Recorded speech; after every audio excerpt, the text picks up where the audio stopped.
মানুষের অভিশাপ এমন একটা জিনিস তিলে তিলে মানুষকে ধ্বংস করে দেয়। আপনি যাকে অভিশাপ দিবেন তার কিছু হবে না, আপনি যাকে অভিশাপ দিবেন তার কিচ্ছু হবে না, কিন্তু আপনার হবে, কারণ সে যদি এই কাজটা না করে থাকে। আমি দেখেছি অনেক মানুষকে অনেক মানুষ অভিশাপ দেয় যে ও মরে যেত, ও যদি না মরে তাহলে আমার শান্তি হয় না, ও মরে গেলে আমি শান্তি পেতাম। এমনভাবে অনেকেই অভিশাপ দেয়। এটা থেকে বিরত থাকবেন, কারো হক নষ্ট করার দরকার নেই। আপনার কথায় কেহ যদি আঘাত পায়, এমন কোনো কথা বলার প্রয়োজন নেই যে আপনার কথাতে এই ব্যক্তিরা অনেক কষ্ট পাবে। এই পৃথিবীতে আমরা আসছি, আবার চলে যেতে হবে, ওইটাই হচ্ছে ফাইনাল। কিন্তু আপনার কথাতে কেন আঘাত পাবে একটা ব্যক্তি, সেই জিনিসটা মাথায় রাখতে হবে যে আমার কথাতে একটা মানুষ যেভাবে আঘাত না পায়। আমি কোনো জ্ঞান দিচ্ছি না, বাস্তবের সাথে তুলে ধরছি। অনেক মানুষ আছে যে কথা দিয়ে একজনকে আঘাত করে, আক্রমণ করে সে উপর দিকে তাকতে চায়, মানুষকে কঠোর ভাষায় কথা বলে যেন তার উপরে কোনো ব্যক্তি নেই। এই সমস্ত থেকে আমরা বিরত থাকতে হবে। এই সমস্ত কথাই কিন্তু মানুষের মনে আঘাত লাগে। আর যখন সেই আঘাতটায়, যখন এই কথাটার কথা বারবার মনে পড়বে আর তার চোখের জল আসবে, চোখের পানি আসবে, তখনই কিন্তু সেই অভিশাপের ভাগিরে আপনি নিজে নিজে হয়ে যাবে। কারণ অভিশাপ দিতে হয় না, অভিশাপ মন থেকে আসে।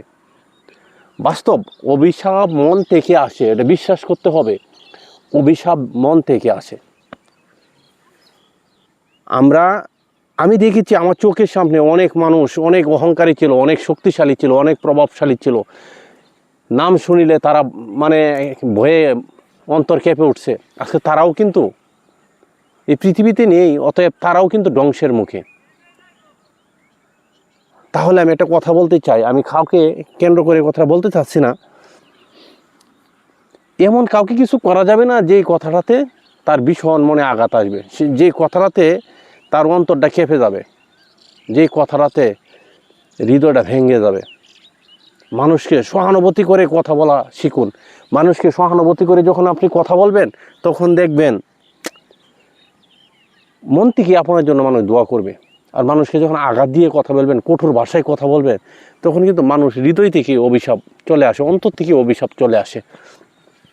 ভাই আমার বন্ধুরা, একটা কথা আমি বলতে চাই, আমরা আছি, কালকে চলে যাব, ওইটাই ফাইনালি চলে যাব, যে ওইটাই বাস্তব। এখানে আন্দোলন করে থাকা যাবে না এই দুনিয়াতে। তাহলে আমরা আন্দোলন করার দরকার নেই, আমরা সুন্দরভাবে খাদে খাদ মিলিয়ে এই 2 দিন আমরা আসছি এই দুনিয়াতে প্রবাসী হিসাবে থাকতে হবে। মানুষকে কঠোর ভাষায় কথা না বললেও চলে, মানুষের কথা নাও বলি, খাদে খাদ মিলিয়ে একেবারেই চলি। হ্যাঁ, এই দুনিয়াতে কিছুই নেই ভাই, দেখতে দেখতে চলে যাবে।